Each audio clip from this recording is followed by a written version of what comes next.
This is, I'm taking a piece of leaf spring, I've heated it up, and I'm going to start forging out the tip of it into the starting process of making a spear. So I've got this, bring it over to here.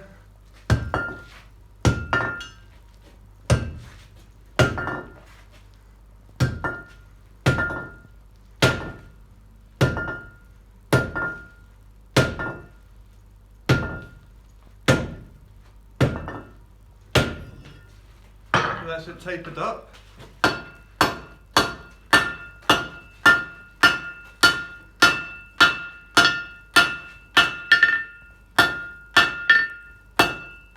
Now I'm going to knock the corners off to make the tip of it diagonal where the edges are flat.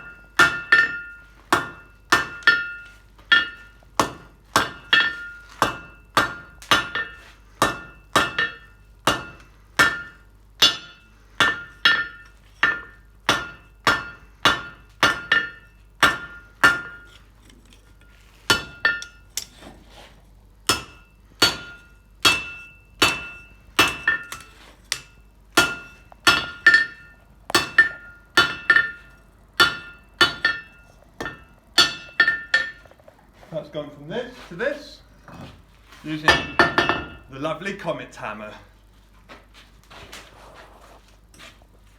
Now it's back in the fire. So this is going to be the socket of the spear.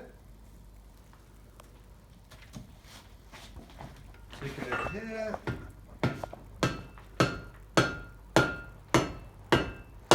So I'm using the cross peen of this hammer here.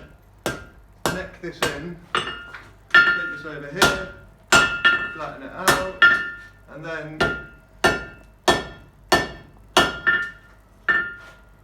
offset this in here.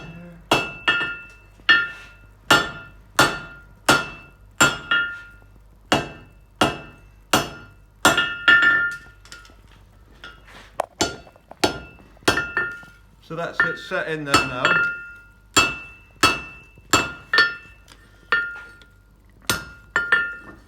Like that. So now we've got the socket and we've got the blade back in the fire while it's still nice and hot this time. How long does it need? This will need another 5 minutes until it's up to temperature again, and then I'm going to be using this hammer. More necking in. Here we go. Set it up again.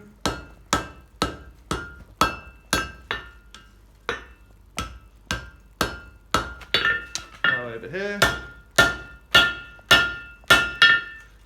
Now tap down.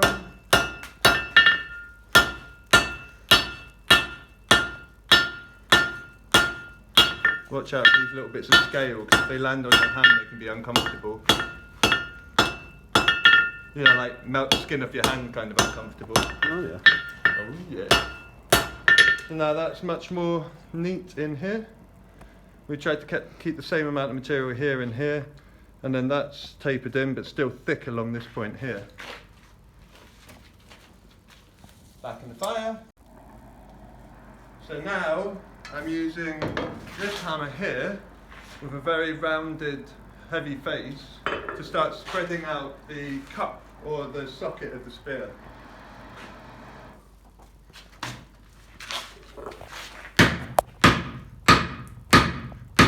I'm aiming for the middle, spreading everything out a bit, and then using the straight peen to lengthen it out.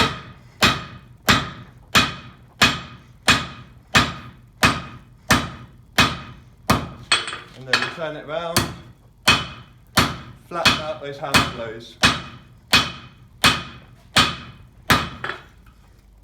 Tap down, tap down, tap, back in the fire. Oh! I don't know if you can see how thin that is here in comparison to here. But this is just roughly stretching this out here. So Now we're going to keep spreading this using a cross-peen hammer, a wide-edged cross-peen hammer.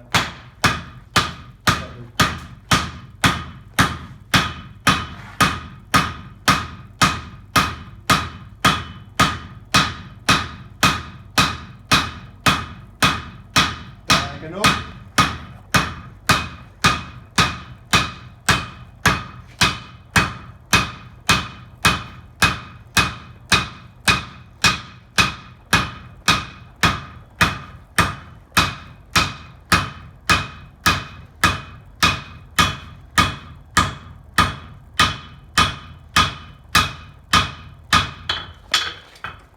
So by going on the diagonal like this, I'm retaining some amount of thickness here because that will be the core thickness, whereas this will be more used for the actual cupping.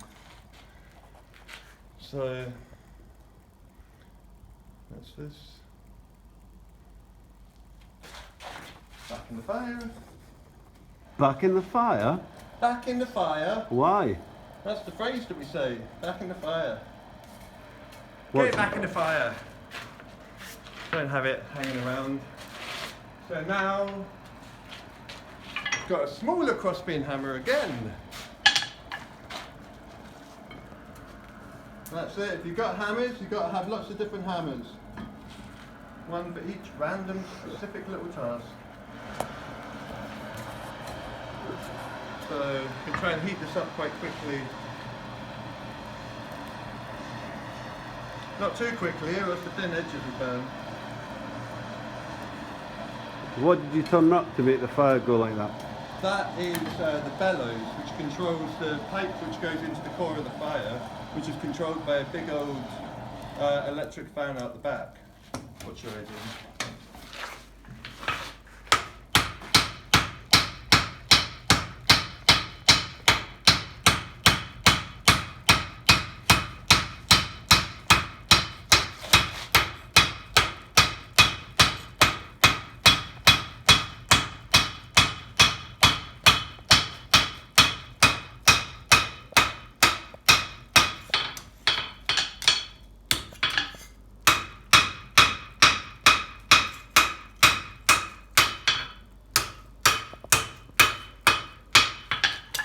So now you can see this is really spread out, but I've still got thickness here. So this is thin here and tapered at the edges and thick here. So I'm going to take that in now.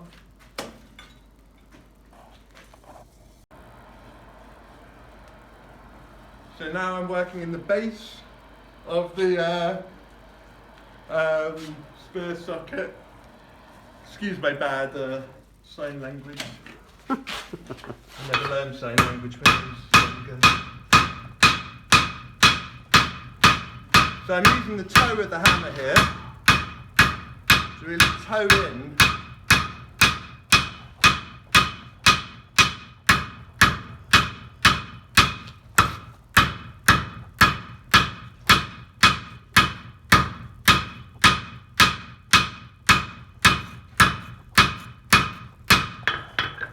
Now that's got a dome in here, so this is all starting to spread out more into the kind of shape we're after.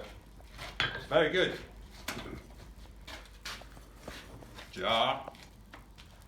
Now I've got the droopy hammer, so that's going to help take out all of those nasty bruises and stuff like that that have been formed from the cross pins. There we are.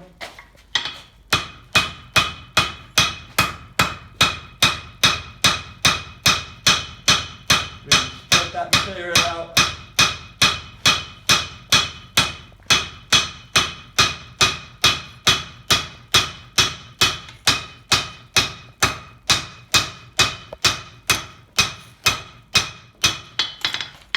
So now that's planed off basically all of these hammer blows. You might be able to see the difference between this bit here where it's still got all of the marks from it, and this bit here where it's all been planed down from that hammer. Yep. it's amazing how versatile the ability to be able to make a shape out of steel can be, just from a flat thing, and using a flat surface and different hammers, because you can just spread the material in ways that you wouldn't imagine, and then you see it and you go, oh wow, never thought, wow, well, it's just happened, so it must be true. Okay, so now I'm doing the same thing again. I'm just going to plane off all of those filler and marks.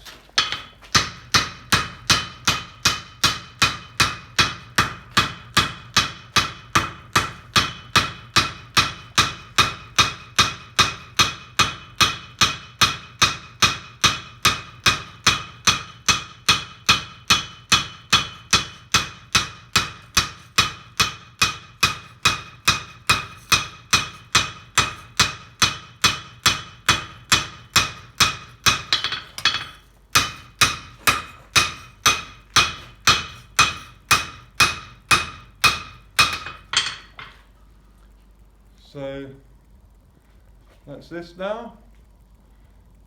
It's curved up. So now we're going to use the swage block to start cupping this up.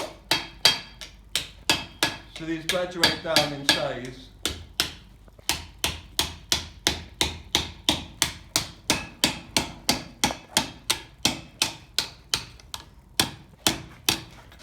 Now we're just going to take these edges in.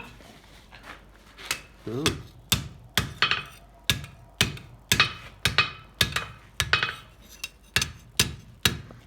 So that's it, fairly cupped up already. And then we're going to work on this bit here. So we're going to neck that in next. So now we're going to neck it in right at the base. Get these two bits nice and even. One of the nice things about doing this process like this is that if you leave a bit of thickness in the socket, and then you end up with this excess bit of material which comes around and it actually kind of strengthens everything in its own kind of weird way. It creates like a little ripple, which has two values to it. Very nice. Two values. So this is now necked in around about here, and we've got this thickness here, and then it goes sharp up into its socket, and then comes around to do the same on the other side. So now I need to get this socket on, get it nice and round.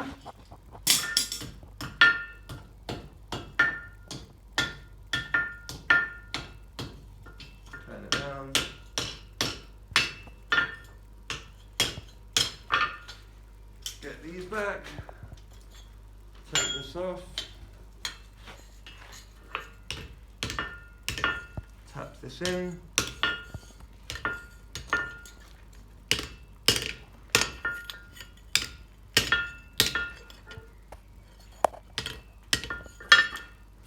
now back on with this. So I'm actually using the weight of the thing itself rather than trying to hammer it in. Knock itself in.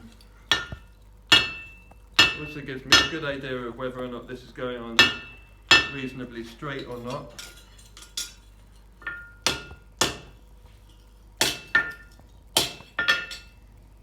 So we can pull that pretty good. That's that. Maybe I'm just going to tap this down here.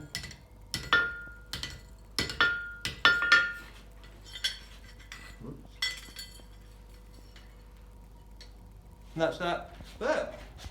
So now, what we're going to do is turn the whole thing around, take it from the other side, and we're going to start forging out this thick bit down at the bottom, which is going to really spread out these wings, if you like, of the spear.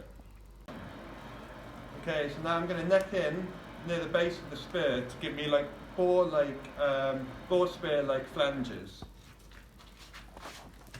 This is going to come up onto the round bit of the anvil. Flip it round. We need a better pair of tongs for this part of the job. But these things happen. It's not a hand job then. No. Lovely crass humour we've got going on there.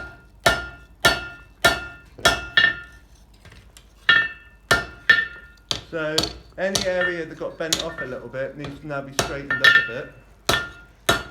Make sure to take out some of the thicknesses that are going to be gained in the edges. So now we've got these little flanges here, or potential flange material. Okay, now we're going to take these flanges out. Watch your eyes, Aidan.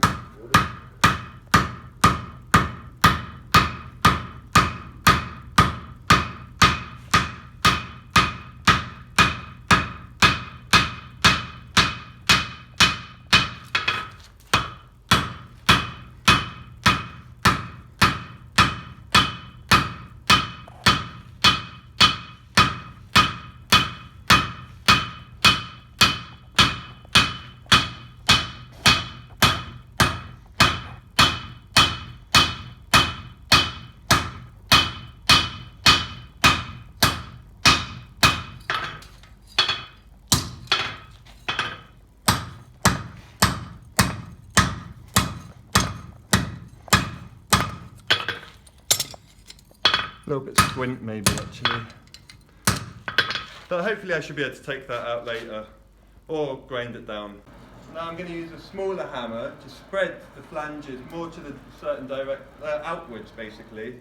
And I'm going to have to try and neaten them up as I go. So I'm towing in here to spread out more material. Tongs. Towing in. Towing in, yeah. So towing in is using the hammer, like the edge of the hammer, almost like you might with a knife or something when you're working on that. So you can see that I've almost, well, in some ways I've really messed this up because the heights here and here are off, but that's something that comes with practice and not trying to do something under pressure. So now I'm going to do the same thing on the blade to make it from this to more spread out. Ooh. Should be exciting. Try and get it a lot neater than the last one. This would be hot. So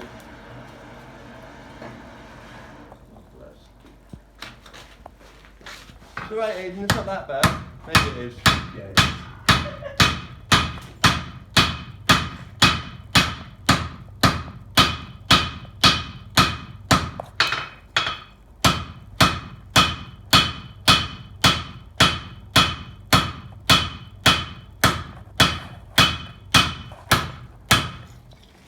So, tongs early on.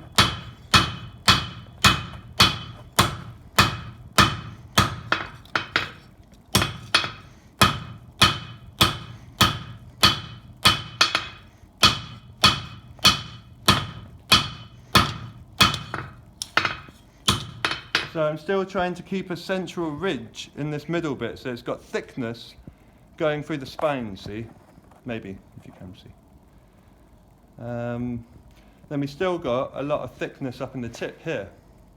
So that can be forged down now. And actually, interestingly, rather than forging it sideways this time, we're going to do the same thing, but we're going to lengthen it out even further. So now, if this was the blade, I'm going to be taking the crossbeam hammer and I'm going to be forging it this way, which will lengthen this material out.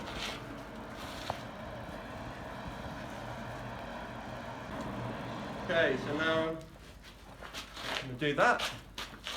So just like we were doing on the hand, I'm going to stretch this out Except for this time we're actually going to stretch out the material rather than just hitting our hand with a hammer. Taper this out. Now I'm actually going to try and keep some amount of residual thickness up here. Now I get the flat hammer, forge this, and then straighten up some of these edges here. This is getting very close to being done. So,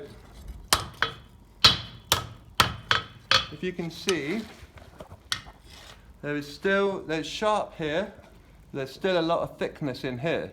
So what that means is that I can diamond this up and then sharpen out the edges here. And then we'd have a much more functional spear than a purely bladed spear. You know, you've actually got structural integrity on the tip and flatter out at the base of it, which will make it stronger, better, maybe, hopefully. So now, we're forging the diamond areas.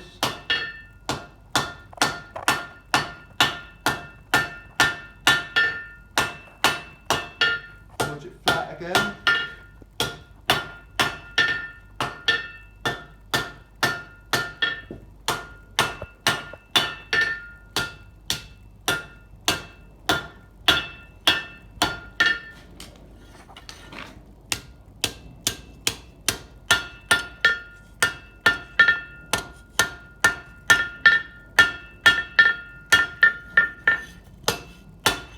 Flatten this off.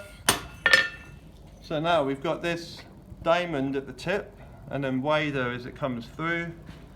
And now the last thing is I'm just going to spread out some of this material here and here across so as it makes a slightly nicer thing again. Nicer, I think. Now just further widening out. I'm probably going to do one side at a time this time.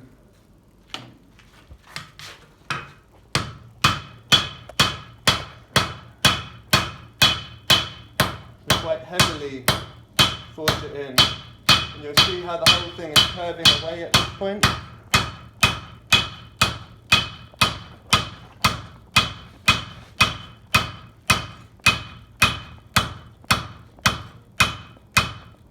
You can turn it upside down and hammer these bits out. Now, I think you'll see it's very much curved away.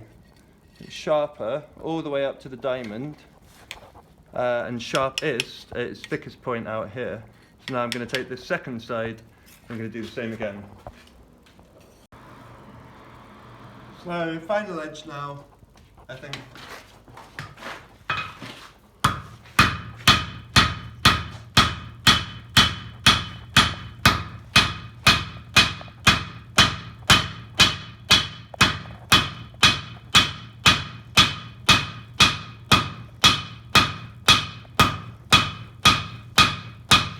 Now flip it.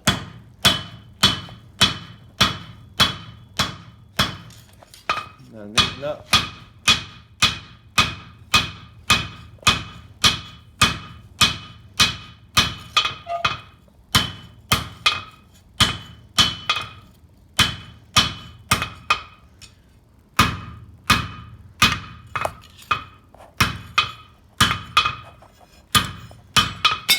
Whoops, dropped it right at the end.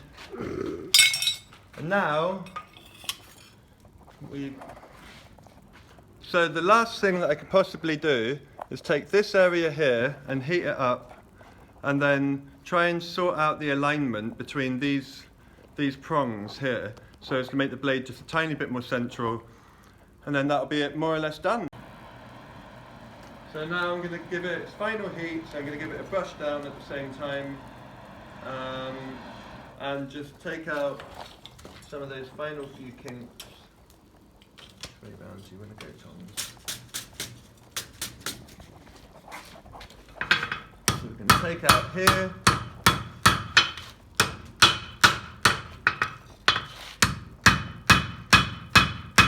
Just straighten out some of this material. I'm going to do the same over here.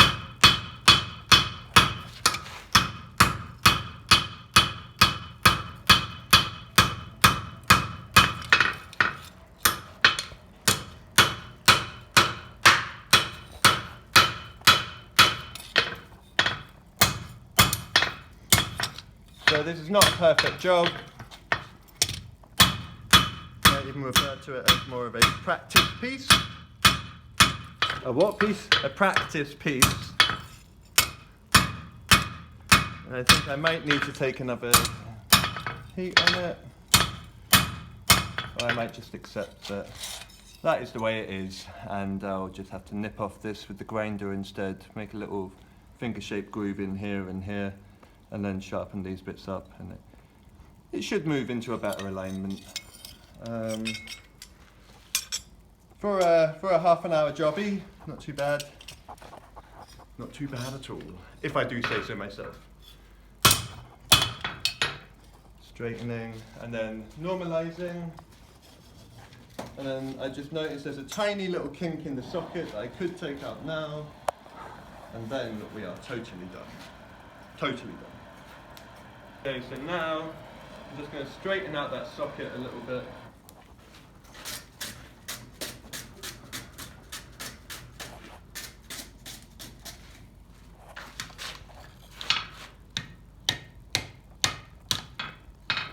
That's that straightened out.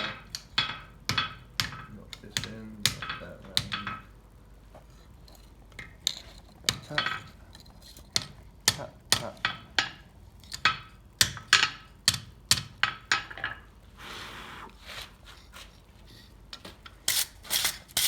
Brush it off. You can see the seam here from where the two are basically joined up together. I can see it, a little bit now. And that's the round socket for you.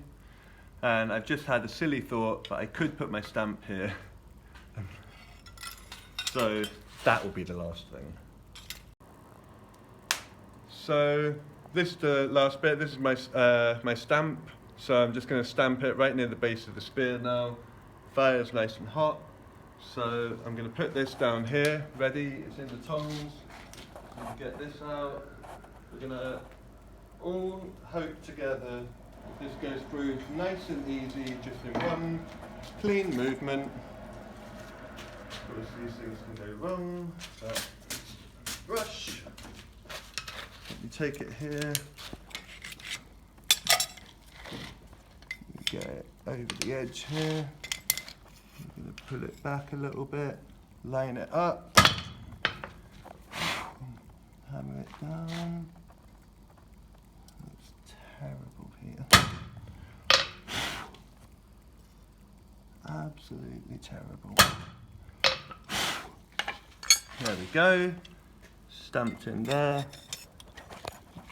Now I'm just going to brush this up, and maybe you can see that smiling away there. Now I'm just going to brush the other side. Tap it down just a little bit, because that will obviously have bent it out a bit. Make sure it's okay here, there. One more. And that is one of the roughest spears that I've made and stamped. Of course, I do need to normalise it still, and if I really wanted to, I should probably heat treat it, but like I said at the beginning, this is leaf spring, so it's quite tough as it is, and I'm not actually going to use it for anything, so. You can have all of your hardened tools that you like. I will just make a soft spear out of tough steel, because I am able to right now. Cut!